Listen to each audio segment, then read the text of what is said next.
ഞാനിപ്പോൾ ഒരു യൂറോപ്യൻ രാജ്യത്തല്ല, ഒരു വികസിത രാജ്യത്തുമല്ല, വികസിച്ചുകൊണ്ടിരിക്കുന്ന ദരിദ്രമായിരുന്ന ഒരു ആഫ്രിക്കൻ രാജ്യത്താണ്.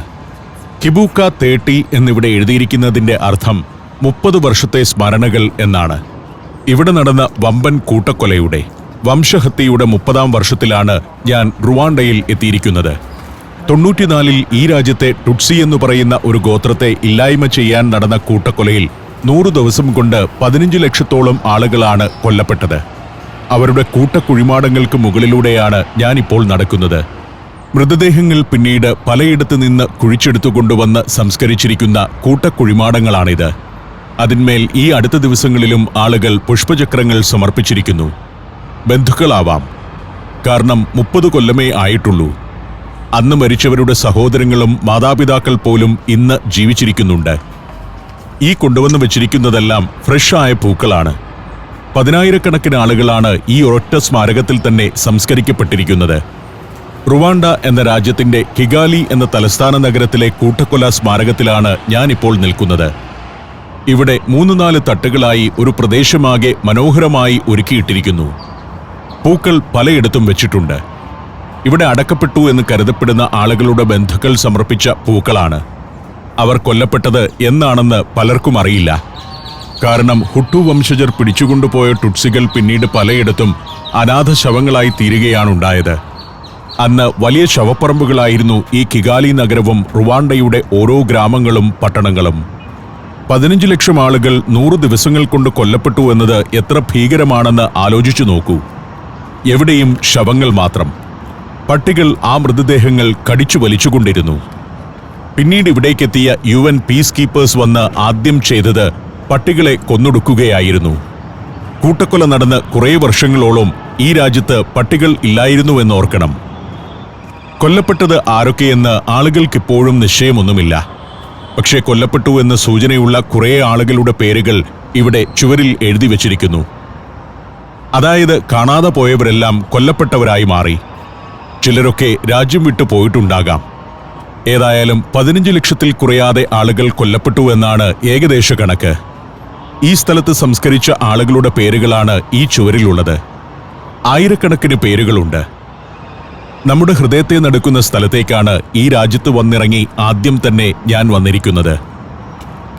ഒരു ഭാഗത്ത് വംശഹത്യയിൽ കൊല്ലപ്പെട്ടവർക്ക് വേണ്ടി ഒരു തീനാളം എരിഞ്ഞുകൊണ്ടേയിരിക്കുന്നുണ്ട്. ഓർമ്മകളെ ജ്വലിപ്പിക്കുന്ന ഒരു കെടാവിളക്ക്. റുവാണ്ടയിൽ 1990-കളിൽ ഉണ്ടായിരുന്ന ജനസംഖ്യയുടെ 15 മുതൽ 20% വരെ വംശഹത്യയിൽ ഇല്ലാതായി എന്നാണ് കണക്കുകൾ. രാജ്യത്തെ ന്യൂനപക്ഷമായിരുന്ന ടുട്സികൾ മാത്രമല്ല അന്ന് കൊല്ലപ്പെട്ടത്. മിതവാദികളും അഹിംസാവാദികളുമായ ഹുട്ടു ഗോത്രക്കാരും കൂട്ടക്കൊലയ്ക്ക് ഇരയായി. ടുട്സികളോട് അനുഭാവം പുലർത്തുന്ന ആരും തന്നെ രാജ്യത്ത് ജീവിച്ചിരിക്കരുത് എന്നായിരുന്നു തീവ്ര വംശീയവാദികളായ ഹുട്ടുക്കളുടെ തീരുമാനം. ഇവിടെ ഇൻഡോർ സ്റ്റേഡിയം പോലെ ഒരു ഭാഗമുണ്ട്. ഒരു വലിയ ടെന്റ് പോലെയാണത്. അതിനകത്ത് ഒരേ വേഷം ധരിച്ച കുറേ ആളുകൾ. എല്ലാ ദിവസവും ഏതെങ്കിലുമൊക്കെ പ്രദേശങ്ങളിൽ നിന്ന് ആളുകൾ തീർത്ഥാടകരെ പോലെ ഈ സ്മാരകത്തിലേക്കെത്തും. അവരുടെ മൺമറഞ്ഞുപോയ പൂർവികരെ സ്മരിക്കുന്നതിനു വേണ്ടിയുള്ള വരവാണത്. ഇവരുടെ മാതാപിതാക്കളോ സഹോദരങ്ങളോ കൊല്ലപ്പെട്ടവരിൽ ഉണ്ടാവാം. ഇന്ന് വന്നിരിക്കുന്നത് ഫാഷൻ ഡിസൈനേഴ്സാണ്. പല സംഘടനകൾ, സ്കൂളുകൾ, കോളേജുകൾ, ബന്ധുക്കളുടെ കൂട്ടങ്ങൾ എല്ലാം ഇവിടെ അശ്രുപൂജ അർപ്പിക്കാൻ പല ദിവസങ്ങളിലായി വരും. അതിമനോഹരമായി ഒരുക്കി വച്ചിരിക്കുന്നു. ഒരു ആഫ്രിക്കൻ രാജ്യം എന്ന് നമ്മൾ ചിന്തിക്കില്ല ഇനി അങ്ങോട്ടുള്ള കാഴ്ചകൾ കാണുമ്പോൾ. ചില വീടുകളും മനുഷ്യരെയും കാണുമ്പോൾ, അല്ലെങ്കിൽ ചില ഉൾഗ്രാമങ്ങളിലെ കാഴ്ചകൾ കാണുമ്പോൾ മാത്രമാണ് ഇത് ആഫ്രിക്കൻ രാജ്യമാണെന്ന് ചിന്തിക്കുക. കൂട്ടക്കൊലയുടെ സ്മാരകം കാണാൻ എത്രയോ ആളുകളാണ് വരുന്നതെന്ന് ഈ കാറുകൾ കാണുമ്പോൾ മനസ്സിലാകും. കാറിൽ കയറി യാത്ര തുടരുമ്പോഴും ഞാൻ റുവാണ്ടൻ വംശഹത്യയുടെ വേദന നിറഞ്ഞ ഓർമ്മകളിലായിരുന്നു. റുവാണ്ടൻ വംശഹത്യ പെട്ടെന്ന് സംഭവിച്ച കാര്യമായിരുന്നില്ല. 1960-കൾ മുതൽ അതിന് പശ്ചാത്തലമൊരുങ്ങിയിരുന്നു. 1962-ലാണ് റുവാണ്ട എന്ന സ്വതന്ത്ര രാഷ്ട്രം രൂപീകരിക്കപ്പെട്ടത്. അന്ന് ഹുട്ടു വംശജരുടെ കൈകളിലായിരുന്നു അധികാരം. അവർ രാജ്യത്തുണ്ടായിരുന്ന ടുട്സി വംശജരെ പുറത്താക്കി. ടുട്സികൾ ടാൻസാനിയ, ഉഗാണ്ട തുടങ്ങിയ രാജ്യങ്ങളിലേക്ക് പലായനം ചെയ്തു. ഏറ്റവും സജീവമായി പ്രവർത്തിക്കുന്ന ടുട്സികൾ ഉഗാണ്ടയിലായിരുന്നു. അവരാണ് റുവാണ്ട പാട്രിയോട്ടിക് ഫ്രണ്ട് എന്ന സായുധ സ്വഭാവമുള്ള സംഘടന രൂപീകരിച്ച് റുവാണ്ടയിലെ ഗവൺമെന്റിനെ പുറത്താക്കാൻ ഇറങ്ങിയത്. 1964 ഏപ്രിൽ 6-ന് റുവാണ്ടൻ പ്രസിഡന്റ് ജുവനൽ ഹബ്യാരിമന സഞ്ചരിച്ചിരുന്ന വിമാനം കിഗാലി എയർപോർട്ടിനടുത്ത് വിമതർ വെടിവെച്ചിട്ടു. ഹബ്യാരിമന കൊല്ലപ്പെട്ടു. അതോടെ അന്നത്തെ ഗവൺമെന്റ് രാജ്യത്തെ എല്ലാ ടുട്സികളെയും കൊന്നുകളയാൻ തീരുമാനിക്കുകയായിരുന്നു. ആ ചരിത്രമൊക്കെ ഓർത്ത് അങ്ങനെ പോയിക്കൊണ്ടിരിക്കുമ്പോൾ ഞാൻ വൈശാഖിനോട് ചോദിച്ചു, ഈ നഗരത്തിന്റെ എല്ലാ ഭാഗവും ഇത്ര വൃത്തിയായിട്ടാണോ കിടക്കുന്നതെന്ന്. വൃത്തി കുറഞ്ഞ സ്ഥലങ്ങളുമുണ്ട്, വൈശാഖ് പറഞ്ഞു. പക്ഷേ വൃത്തിയില്ല എന്നല്ല അതിന്റെ അർത്ഥം. അത്ര പ്രൊഫഷണൽ അല്ലാത്ത, അത്ര ഗംഭീര ഇൻഫ്രാസ്ട്രക്ചർ ഇല്ലാത്ത സ്ഥലങ്ങളുണ്ട്. അത് വേണമെങ്കിൽ കാണാം. ഇവിടുത്തെ തടിക്കച്ചവടക്കാരുടെ ചന്തയിലേക്ക് പോകാമെന്ന് പറഞ്ഞു. അത്ര പ്രൊഫഷണൽ സംവിധാനങ്ങളല്ലെങ്കിലും വലിയൊരു കഥ അവിടെയും പറയാനുണ്ട്. ഇതാണ് തടിക്കച്ചവടക്കാരുടെ ചന്ത. ചെല്ലുമ്പോൾ 100 കണക്കിന് തടിപ്പീടികകളാണ് കാണുന്നത്. ഇവിടെയെല്ലാം തടിമയമാണ്. തടി അറുത്ത് പല വലുപ്പത്തിൽ കൊണ്ടുവന്ന് വെച്ചിരിക്കുന്ന ഗോഡൌണുകൾ, തടി അറുത്തുകൊണ്ടിരിക്കുന്ന സ്ഥലങ്ങൾ, തടി ഉരുപ്പിടികൾ ഉണ്ടാക്കുന്ന സ്ഥലങ്ങളൊക്കെയുണ്ട്. അങ്ങ് നീണ്ടുകിടക്കുന്ന ഈ തെരുവിന്റെ 2 ഭാഗത്തും അങ്ങനെയുള്ള സ്ഥാപനങ്ങളാണ്. നേരത്തെ നഗരത്തിന്റെ പല ഭാഗത്തായിട്ട് തടിക്കച്ചവടക്കാരുടെ ഇത്തരം പീടികകൾ ചിതറിക്കിടക്കുന്നുണ്ടായിരുന്നു. അവരെയെല്ലാം കൂടി ഒരു സ്ഥലത്തേക്ക് കൊണ്ടുവന്നു. എന്നിട്ട് വലിയ ഷെഡുകൾ പണിതുകൊടുത്തു. താമസിയാതെ ഇവിടെ സഹകരണ സംഘങ്ങൾ രൂപപ്പെട്ടു. ഓരോ തടിപ്പീടികകളുടെയും നടത്തിപ്പുകാരും അവിടുത്തെ തൊഴിലാളികളുമൊക്കെ ചേരുന്ന സഹകരണ സംഘങ്ങൾ. ആ സഹകരണ സംഘങ്ങളെ നയിക്കുന്നത് സ്ത്രീകളാണ്. ഓരോ കടയുടെയും മേധാവി സ്ത്രീയാണ്. കൂടാതെ ആ തടിക്കച്ചവടക്കടകളെല്ലാം കൂടിച്ചേർന്ന് ഈ മാർക്കറ്റിനും ഒരു കോപ്പറേറ്റീവ് സൊസൈറ്റിയുണ്ട്. തടി വേണ്ടവരെല്ലാം ഇവിടെ വരും. ഇവിടെയല്ലാതെ തടിക്കച്ചവടം നടത്തിയാൽ വിജയിക്കാത്ത സ്ഥിതിയാണ്.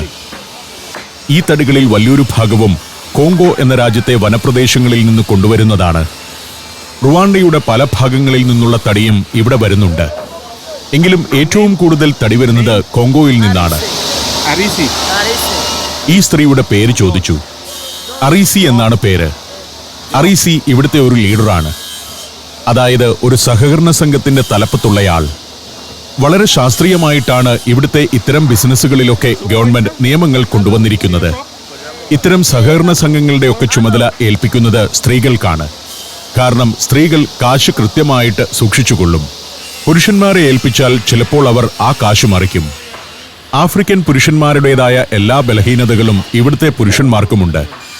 അവർ അതുകൊണ്ട് നല്ല പണിക്കാരായിട്ട് ഇവിടെ ജോലി ചെയ്യും. പെണ്ണുങ്ങളാണ് സംഘത്തിന്റെ ഭരണം നടത്തുന്നത്. നല്ലൊരു സംവിധാനം തന്നെ. അങ്ങനെ വ്യത്യസ്തങ്ങളായ പരിഷ്കരണങ്ങളാണ് ഈ രാജ്യം മുന്നോട്ട് വയ്ക്കുന്നത്. ഈ ഒരു കാര്യത്തിൽ മാത്രമല്ല, ഇവിടുത്തെ എല്ലാ കാര്യത്തിലും അങ്ങനെയാണ്. കാർഷിക മേഖലയിലും ഇതുപോലെ തന്നെയാണ് സംവിധാനങ്ങൾ.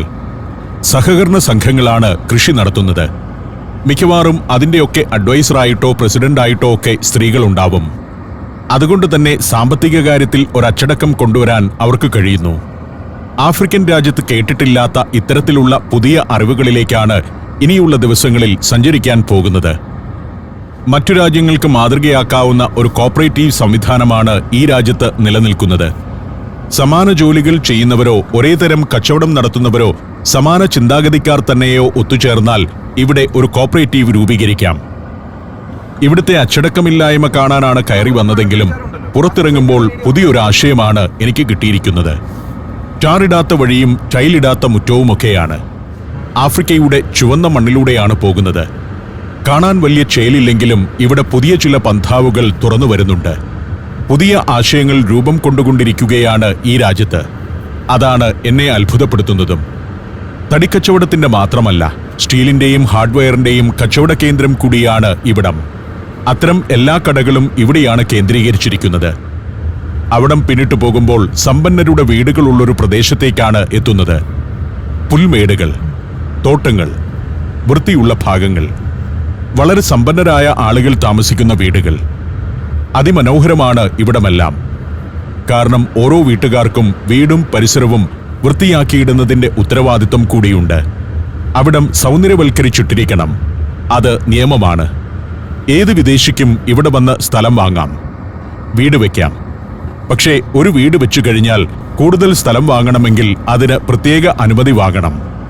അങ്ങനെ അനുമതി കിട്ടാൻ വലിയ ബുദ്ധിമുട്ടൊന്നുമില്ലെന്നാണ് വൈശാഖ് പറയുന്നത്. വേറൊരു ഭാഗത്തെത്തുമ്പോൾ കാണുന്നതും സമ്പന്ന ഭവനങ്ങൾ തന്നെ. ഇപ്പോഴത്തെ ഇവരുടെ പ്രസിഡന്റ് ടുട്സി വംശജനായ പോൾ കഗാമയാണ്. അദ്ദേഹത്തിനൊരു രീതിയുണ്ട്. എല്ലാ ഡിപ്പാർട്ട്മെന്റുകളുടെയും പ്രധാനപ്പെട്ട ആളുകളുടെ മീറ്റിംഗ് ഇടയ്ക്കിടയ്ക്കെല്ലാം വിളിച്ചുകൊണ്ടിരിക്കും. ഇന്ന് മെഡിക്കൽ മേഖലയിലുള്ള ഉദ്യോഗസ്ഥരുടെയും ഡോക്ടർമാരുടെയും പ്രധാനികളുടെയും മീറ്റിംഗ് വിളിച്ചിരിക്കുകയാണ്. എല്ലാ വർഷവും അവരെ വിളിപ്പിക്കും. എന്നിട്ട് ആ വകുപ്പിന്റെ പ്രവർത്തനം വിശകലനം ചെയ്യും. അവർക്ക് ടാർഗറ്റ്സ് കൊടുക്കും. ആ മീറ്റിംഗ് കഴിഞ്ഞ് ആളുകളെയും കൊണ്ടുപോകുന്ന ബസ്സുകളാണ് ഈ കാണുന്നത്. ഇതെല്ലാം ഗവൺമെന്റിന്റെ ബസ്സുകളാണ്. നല്ലൊരു മാതൃക. പ്രസിഡന്റ് വിളിക്കുന്ന വകുപ്പുകളുടെ യോഗങ്ങൾ. മെഡിക്കൽ സയൻസ്, വിദ്യാഭ്യാസ വകുപ്പ്, ഇങ്ങനെ ഓരോ വകുപ്പുകളിലെയും പ്രധാനപ്പെട്ട ആളുകളെ പ്രസിഡന്റ് നേരിൽ കാണുന്നു. ഈ ഒരു വർഷത്തെ പെർഫോമൻസ് വിലയിരുത്തുന്നു. കഴിഞ്ഞ വർഷത്തെ പ്രവർത്തനവുമായി താരതമ്യം ചെയ്യുന്നു. അടുത്ത വർഷത്തെ ടാർഗറ്റ് നൽകുന്നു. അങ്ങനെ പ്രസിഡന്റ് നേരിട്ടിടപെടുന്ന ഒരു സംവിധാനം ഇവിടെയുണ്ട്. അതുകൊണ്ട് തന്നെ ഓരോ വകുപ്പിലും കാര്യക്ഷമത വളരെ കൂടുതലാണ്. ഇനി ഞങ്ങൾ ചന്ത ഏരിയയിലേക്ക് പോകാൻ തീരുമാനിച്ചു. നിരവധി മാർക്കറ്റുകൾ ഈ നഗരത്തിലുണ്ടെങ്കിലും അതിൽ ഏറ്റവും പ്രധാനപ്പെട്ടതും ഏറ്റവും തിരക്കുള്ളതുമായ മാർക്കറ്റ് ഒന്ന് കാണണമെന്ന് ഞാൻ പറഞ്ഞതുകൊണ്ട് ഇവിടേക്ക് വന്നതാണ്. ആഫ്രിക്കയിലൂടെയാണ് സഞ്ചാരമെന്ന് പ്രേക്ഷകർക്കും തോന്നണമല്ലോ. Djibouti, Fiji, Lebanon, Ethiopia, Armenia. സഞ്ചാരം വോളിയം നമ്പർ 17. ഫുൾ HD-യിലുള്ള ഈ അപൂർവ ദൃശ്യയാത്രാ വിവരണ ശേഖരം സ്വന്തമാക്കാൻ സഞ്ചാരം എന്ന് SMS ചെയ്യൂ. ഫോൺ 9995 444 222. ഇവിടെ ഒരു ഇന്ത്യൻ റെസ്റ്റോറന്റ് കണ്ട് അവിടേക്ക് കയറി ചെന്നു. ഞങ്ങൾക്ക് നല്ല വിശപ്പുണ്ട്. ഒരു ചായ കുടിക്കാം. 4 മണി കഴിഞ്ഞിരിക്കുന്നു. ഇദ്ദേഹം ഒരു ഗുജറാത്തിയാണ്. ഞങ്ങൾ 2 മസാല ചായയും ഒരു കച്ചോരിയും ഓർഡർ ചെയ്തു. കച്ചോരി ഗുജറാത്തികളുടെയും മധ്യപ്രദേശുകാരുടെയും വിഭവമാണ്. ഈ എടുക്കുന്നതാണ് കച്ചോരി. ബോണ്ട പോലെ ഇരിക്കും, പക്ഷേ മധുരമില്ല. അവിടെ തന്നെ വാഴയ്ക്ക ചിപ്സ് കണ്ടു. അതും വാങ്ങി ഒരു പാക്കറ്റ്. ഇവിടുത്തെ വിശേഷങ്ങളാണ് വൈശാഖ് പറയുന്നത്. വൈശാഖ് നമ്പ്യാർ എന്നാണ് ഇദ്ദേഹത്തിന്റെ മുഴുവൻ പേര്. വൈശാഖ് ജനിച്ചു വളർന്നതും പഠിച്ചതുമൊക്കെ കേരളത്തിലാണ്. വൈശാഖിന്റെ മാതാപിതാക്കൾ 98 മുതൽ ഇവിടെയുണ്ട്. ഒരു റുവാണ്ടക്കാരൻ തന്നെയാണ് റെസ്റ്റോറന്റിലെ ജോലിക്കാരൻ. അയാൾ 2 മസാല ചായയും കച്ചോരി മുറിച്ചതും കൊണ്ടുവന്നു വെച്ചു. അതും വാഴയ്ക്ക ചിപ്സുമൊക്കെ കഴിച്ച് അവിടെ നിന്നിറങ്ങി. ചന്തയുടെ സമീപം തന്നെയാണ് ഇന്ത്യൻ റെസ്റ്റോറന്റ്. ഈ വലതുവശത്ത് കാണുന്ന കെട്ടിടമാണ് ചന്ത. വലിയൊരു ഇൻഡോർ മാർക്കറ്റാണ്. ധാരാളം കാറുകളും വാഹനങ്ങളുമൊക്കെ വന്നു കിടക്കുന്നു. ഒരു ചന്തയാണെങ്കിലും ആഫ്രിക്കയിൽ പൊതുവെ കാണുന്ന വൃത്തിഹീനത ഇവിടെയില്ല. ഈ കൂറ്റൻ ട്രക്കുകളിൽ കൊണ്ടുപോകുന്നത് ബിയറാണ്. വലിയ ബിയർ ഫാക്ടറികൾ ധാരാളമുണ്ടിവിടെ. കെനിക്കൻ മുതൽ പ്രാദേശിക ബിയറുകൾ വരെ ഇവിടെ ഉൽപ്പാദിപ്പിക്കുന്നുമുണ്ട്. ഞാൻ ചന്തയ്ക്കകത്തേക്ക് കയറി ചെന്നു. ശനിയാഴ്ചയുടെ വൈകുന്നേരമായതുകൊണ്ടാവാം ധാരാളം ആളുകളുണ്ട്. നഗരത്തിൽ സൂപ്പർ മാർക്കറ്റുകളും മറ്റു വലിയ കടകളും വന്നതോടെ ഇവിടുത്തെ തിരക്ക് കുറഞ്ഞതാണത്രേ. ഇപ്പോൾ പച്ചക്കറികൾക്ക് വേണ്ടി മാത്രമുള്ള മോഡേൺ ഷോപ്പുകളും ചെറിയ സൂപ്പർ മാർക്കറ്റുകളും എയർ കണ്ടീഷൻഡ് ഷോപ്പുകളുമൊക്കെ നഗരത്തിൽ വന്നിട്ടുണ്ട്. എങ്കിലും നാട്ടിലെ പാവപ്പെട്ടവരൊക്കെ ഈ ചന്തയെയാണ് ആശ്രയിക്കുന്നത്. ഇവിടെ ഉൽപ്പന്നങ്ങൾ വിലക്കുറവിൽ കിട്ടുമെന്നതുകൊണ്ടാണത്. ഞാൻ ആ ചന്തയ്ക്കകത്തുകൂടിയൊക്കെ നടന്നു. ജിബൂട്ടി പോലുള്ള ആഫ്രിക്കൻ രാജ്യങ്ങളിൽ കണ്ടതുപോലെ പരമദാരിദ്ര്യത്തിന്റെ കാഴ്ചകൾ ഇവിടെ കാണില്ല. എല്ലാത്തിനും ഒരു മിതമായ ക്വാളിറ്റിയുണ്ട്, വൃത്തിയുണ്ട്. ആളുകളുടെ ഡ്രസ്സിലൊക്കെ മാന്യതയുണ്ട്. അത് ഈ രാജ്യത്ത് വന്ന മാറ്റമാണ്. ഇവിടെ പലതരം ഇലകൾ അടുക്കി വച്ചിരിക്കുന്നു. ധാരാളം ഇലകൾ ഉപയോഗിക്കും ഇവർ. നമ്മൾ കണ്ടിട്ടില്ലാത്ത തരം വഴുതനങ്ങ. ഇതൊരു തരം ഉണക്കമീനാണ്. നത്തോലി പോലുള്ള മീൻ. സാൻസിബാറിൽ നിന്നുമാണ് ഇത് കൊണ്ടുവരുന്നത്. കടയിൽ മീൻ വാങ്ങാൻ വന്നതാണ് ഇവർ. വറുത്തുവച്ചിരിക്കുന്ന മീനാണ്. കഴിച്ചു നോക്കാൻ പറഞ്ഞു അവർ. വളരെ ഫ്രണ്ട്ലിയാണ് ആളുകളൊക്കെ. ഞാൻ ചന്തയുടെ പുറകിലേക്ക് ഇറങ്ങിച്ചെന്നു. ചന്തയുടെ പുറകിലും പരിസരത്തുമെല്ലാം ധാരാളം കച്ചവടക്കാരുണ്ട്. നമ്മുടെ കേരളത്തിൽ വിളയുന്നതെല്ലാം ഇന്നാട്ടിലും വിളയും.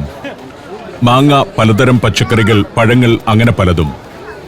കരകൗശല വസ്തുക്കൾ വിൽക്കുന്ന ഒരു ഭാഗവുമുണ്ട് ഈ ചന്തയിൽ. ടൂറിസ്റ്റുകൾ വരുന്ന ഒരു ചന്തഭാഗം. ഒരു ഫ്രൂട്ട് സ്റ്റാളിൽ നിന്ന് വൈശാഖ് കുറച്ച് പഴങ്ങൾ വാങ്ങാൻ തീരുമാനിച്ചു. ഓറഞ്ചാണ് വാങ്ങിയത്. നല്ല ഫ്രഷ് ഓറഞ്ച് ഇവിടെ കിട്ടും. ഓറഞ്ച്, ആപ്പിൾ, മാങ്ങ, കൈതച്ചക്ക എന്നുവേണ്ട സർവ്വസാധനങ്ങളും ഇവിടെയുണ്ട്. ഔക്കാഡോയും. ഔക്കാഡോ ഇവിടെ ഏറെ സുലഭമാണ്. വലിയ തോതിൽ ഔക്കാഡോ കൃഷി നടക്കുന്നുണ്ട് റുവാണ്ടയിൽ. 1 കിലോ ഓറഞ്ചിന് ഇന്ത്യൻ രൂപയിൽ 100 രൂപയാണ് വില. 3 കിലോ ഓറഞ്ച് വാങ്ങിച്ചു. പേയ്മെന്റ് നടത്തുന്നത് മോമോ വഴിയാണ്. Mobile money. മൊബൈലിൽ QR കോഡ് സ്കാൻ ചെയ്യുകയല്ല ചെയ്യുന്നത്. പണ്ടുള്ള ആളുകൾക്ക് കീപാഡുള്ള ഫോണുകളെ ഉണ്ടായിരുന്നുള്ളൂ എന്നതുകൊണ്ട് അവരുടെ ഫോൺ നമ്പറിലേക്ക് ട്രാൻസ്ഫർ ചെയ്യുകയായിരുന്നു പതിവ്. ഇപ്പോഴും അത് തുടരുന്നു. QR കോഡ് സ്കാൻ ചെയ്യാനുള്ള മണി ട്രാൻസ്ഫർ ഇപ്പോഴും തുടങ്ങിയിട്ടില്ല. പക്ഷെ ഒരു കാര്യം ഓർക്കണം, 2008-ൽ നമ്മൾ മൊബൈലിലൂടെ പണം ട്രാൻസ്ഫർ ചെയ്യുന്നതിനെക്കുറിച്ച് ചിന്തിച്ചിട്ട് പോലും ഉണ്ടായിരുന്നില്ല. അക്കാലത്ത് ഇവിടെ മുഴുവൻ മൊബൈലിലൂടെയാണ് മണി ട്രാൻസ്ഫർ നടന്നിരുന്നത്. ഡിജിറ്റൽ മണിയുടെ ട്രാൻസാക്ഷൻ 2008-ൽ തുടങ്ങിയ രാജ്യമാണ് റുവാണ്ട. ഞാൻ ചന്തയ്ക്കകത്തുകൂടി കുറേ നേരം നടന്നു. ഒരു ഭാഗത്ത് ധാന്യപ്പൊടികൾ വിൽക്കുന്ന ഒരു കടയുണ്ട്. അവിടേക്ക് കയറി ചെന്നു. ഇങ്കാനോ എന്ന് പറഞ്ഞാൽ ഗോതമ്പ് പൊടി. മറ്റൊരു പാത്രത്തിൽ നിലക്കടലപ്പൊടി, പിന്നെ ചോളം പൊടിച്ചത്. ഇങ്ങനെ പലതരം പൊടികളുണ്ട്. ഇതൊക്കെ അവരുടെ ഭക്ഷണമുണ്ടാക്കാനുള്ള ചേരുവകളാണ്. ഇതാണ് ധാന്യപ്പൊടിയുടെ കടക്കാരി. പൊടികൾ മാത്രമല്ല, പലതരം സാധനങ്ങളുണ്ട്. അതൊക്കെ ഞങ്ങൾക്ക് കാണിച്ചു തന്നു. ഇവരൊക്കെ വളരെ ഫ്രണ്ട്ലിയാണ്. ഞങ്ങൾ ചന്തയ്ക്കകത്തെ ഉൾവഴികളിലൂടെ വീണ്ടും നടന്നു. ഇതൊക്കെ ഈ നാട്ടുകാർക്ക് വേണ്ടിയുള്ള വസ്തുക്കൾ വിൽക്കുന്ന ഭാഗങ്ങളാണെങ്കിലും കുറെ കൂടി ചെന്നു കഴിയുമ്പോൾ വിദേശ ടൂറിസ്റ്റുകൾക്ക് വേണ്ടിയുള്ള സാധനങ്ങളുള്ള കടയിലേക്കെത്തും. ഒരു ഭാഗത്ത് സെക്കൻഡ് ഹാൻഡ് ഷൂസിന്റെ കടയാണ്. ആരെങ്കിലുമൊക്കെ ഉപയോഗിച്ചു കഴിഞ്ഞ ഷൂസ് ക്ലീൻ ചെയ്ത് നിരത്തി വെച്ചിരിക്കുന്നു. അവിടെ വെച്ചാണ് ഇദ്ദേഹത്തെ പരിചയപ്പെടുന്നത്. Just when you choose for the fabric and make it for your shirt. Where is your shop? Yeah, my shop is there. What's your name? My name is Hamza. Hamza എന്നാണ് പേര്. Where are you from? ഹംസയുടെ കടയൊന്ന് visit ചെയ്യണം. Kigali. 10% മുസ്ലിങ്ങളുള്ള രാജ്യമാണ് Rwanda. Yes, I'm selling something. Shoot ചെയ്യരുതെന്ന് പറഞ്ഞ് ഓടിക്കുന്നതാണല്ലോ പല ആഫ്രിക്കൻ രാജ്യങ്ങളിലും നമ്മൾ കണ്ടിട്ടുള്ളത്. ഇവിടെ അങ്ങനെയല്ല. ഓരോ കടക്കാരും മത്സരിച്ച് ഞങ്ങളെ കൂട്ടിക്കൊണ്ടു പോവുകയാണ്. ഇവിടെ വട്ടി, കുട്ട തുടങ്ങിയ കരകൗശല വസ്തുക്കൾ വെച്ചിരിക്കുന്ന ഭാഗത്തേക്കാണ് ചെല്ലുന്നത്. What's your name? ഇവരെ പരിചയപ്പെട്ടു. പേര് ഏല എന്നാണ്. Good. ഏല ഒരു പ്രൗഢയായ സ്ത്രീയായി നിൽക്കുന്നു. ഓരോരുത്തരും വളരെ ഗൗരവത്തോടെ കച്ചവടം നടത്തുന്നു. ചിലരുടെ കേശാലങ്കാരമാണ് കൗതുകകരം. കാശുള്ള സ്ത്രീകൾ ഏറ്റവും കൂടുതൽ സമയം കളയുന്നത് കേശാലങ്കാരത്തിനാണ്. മറ്റൊരാളുടെ കടയിലേക്കെത്തി. ഇവളുടെ കടയിൽ നിന്ന് എന്തെങ്കിലുമൊക്കെ വാങ്ങണം. ഷംസ എന്നാണ് ഇവളുടെ പേര്. What is that? കടയ്ക്കകത്ത് മുഴുവൻ ടൂറിസ്റ്റുകൾക്ക് വേണ്ടിയുള്ള സാധനങ്ങളാണ്. ഇവിടെ ഷോപ്പ് ചെയ്യാൻ വരുന്നവർക്ക് വേണ്ടിയുള്ള ബാഗ് വരെയുണ്ട് ഷംസയുടെ കടയിൽ. ചെറിയൊരു ബാഗാണ്. സിബ് അങ്ങ് തുറന്നു കഴിഞ്ഞാൽ വമ്പൻ ബാഗായിട്ട് മാറും. നിവർത്തിക്കഴിഞ്ഞാൽ എന്ത് സാധനം വേണമെങ്കിലും വാങ്ങിവെക്കാം. കേശാലങ്കാരം നടത്തിയ നിരവധി സ്ത്രീകൾ അവിടെ കടകൾ ഓരോന്നും നടത്തുന്നു. അവിടേക്കൊക്കെ നമ്മളെ ക്ഷണിക്കുന്നു. ഷംസ സഫാരി ചാനൽ യൂട്യൂബിൽ കണ്ടു. എന്നിട്ട് കൂട്ടുകാരികളോടൊക്കെ അക്കാര്യം പറഞ്ഞു. തൊട്ടടുത്തുള്ള കടക്കാരിയുടെ പേര് ജോയി എന്നാണ്. അവളുടെ കടയാണത്. എല്ലാവരും വൃത്തിയായിട്ട് വസ്ത്രം ധരിച്ചിരിക്കുന്നു. വളരെ മാന്യമായി പെരുമാറുന്നു. വലിയൊരു ശതമാനം പേർക്കും ഇംഗ്ലീഷ് അറിയാം. ഇവർ ഇംഗ്ലീഷ് പഠിക്കാൻ തുടങ്ങിയത് അടുത്ത കാലത്താണ്. ബെൽജിയംകാരായിരുന്നു റുവാണ്ടയെ കോളനിവൽക്കരിച്ചിരുന്നത്. അതുകൊണ്ട് തന്നെ ഫ്രഞ്ച് ആയിരുന്നു ഇവിടുത്തെ ഭാഷ. കഴിഞ്ഞ 10-15 വർഷങ്ങളായിട്ട് ഇവിടെ ഇംഗ്ലീഷ് പഠനം നിർബന്ധിതമാക്കി. ഇംഗ്ലീഷും ഇപ്പോൾ ഒരു ഭരണഭാഷയായി മാറിക്കൊണ്ടിരിക്കുകയാണ് ഇവിടെ. ധാരാളം വിദേശ ടൂറിസ്റ്റുകൾ ഇവിടെ വരുന്നുണ്ട്. മനോഹരമായി കേശാലങ്കാരം നടത്തിയിരിക്കുന്ന ഇവളുടെ പേര് ലൂസി എന്നാണ്. ലൂസി നല്ല മേക്കപ്പ് ഒക്കെ ഇട്ടാണ് കടയിൽ വന്നു നിൽക്കുന്നത്. അവളും കടയിലെ വിൽപ്പന വസ്തുക്കളൊക്കെ കാണിച്ചു തന്നു. ടീഷർട്ട് തുടങ്ങി പല പല സാധനങ്ങളുണ്ട്. അതിന് തൊട്ടടുത്ത് തന്നെ കുറെ തയ്യൽക്കാരികൾ നിരന്നിരിക്കുന്നു. ചന്തയിൽ നിന്നും തുണിയെടുത്ത് ഇവിടെ കൊടുത്ത് വസ്ത്രം തയ്പ്പിക്കാം. ഇവിടെ വിദേശികളും വരും. അവർക്ക് ട്രഡീഷണൽ റുവാണ്ടൻ ശൈലിയിൽ വസ്ത്രങ്ങൾ തയ്ച്ചു കൊടുക്കും. ഇവിടെ നടക്കുന്ന ചില ചടങ്ങുകളിലും പൊതുപരിപാടികളിലുമൊക്കെ വരുമ്പോൾ ആ വിദേശികൾ റുവാണ്ടൻ വസ്ത്രം ധരിക്കാറുണ്ട്. അവർക്കുള്ള വസ്ത്രം തയ്ച്ചു കൊടുക്കുന്നത് ഇവിടെയാണ്. King. Yeah, I'm a visual artist. I do the painting. This is my painting. അവിടെ വെച്ച് ഇങ്ങനെ ഒരാളെയും പരിചയപ്പെട്ടു. To buy the painting and that stuff here for the handicraft. All സഹൃദയനും വാചാലനുമാണ്. And some small stuff like souvenirs. Yeah, most welcome. മാർക്കറ്റിന്റെ ഒരു ഭാഗത്ത് കുറേയേറെ വിദേശ ടൂറിസ്റ്റുകൾ എത്തിയിരിക്കുന്നു. എന്തെങ്കിലും കോൺഫറൻസുകൾക്ക് വന്നവരായിരിക്കണം. ടൂറിസ്റ്റുകളായും വിദേശികൾ വരുന്നുണ്ട്. ഇവിടുത്തെ വൈൽഡ് ലൈഫ് കാണാൻ വേണ്ടി ധാരാളം ടൂറിസ്റ്റുകൾ എത്തുന്നു. ചന്തയിൽ നിന്നിറങ്ങുമ്പോൾ അവിടുത്തെ കടക്കാരെല്ലാം പുറത്തിറങ്ങി നിന്ന് കൈവീശി ഞങ്ങളെ യാത്രയാക്കുകയാണ്. വ്യത്യസ്തമായൊരു അനുഭവം തന്നെയാണിത്.